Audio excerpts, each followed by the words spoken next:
একক দেশ হিসেবে বাংলাদেশি তৈরি পোশাকের সবচেয়ে বড় বাজার যুক্তরাষ্ট্র। বাংলাদেশ থেকে রফতানি করা তৈরি পোশাকের প্রায় 20 ভাগই যায় দেশটিতে।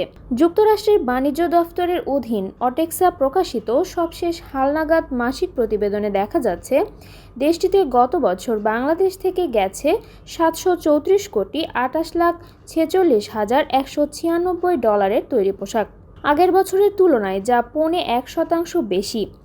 অথচ 2022 সালের পর বাজারটিতে রপ্তানি আয় কমেছিল 25%-এর বেশি।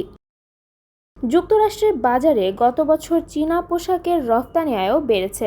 2022 সালে 2,178 কোটি 98,42,493 ডলার মূল্যের তৈরি পোশাক রপ্তানির পর 2023 সালে প্রায় 25% কমে নামে 1,637 কোটি 74,60,207 ডলারে।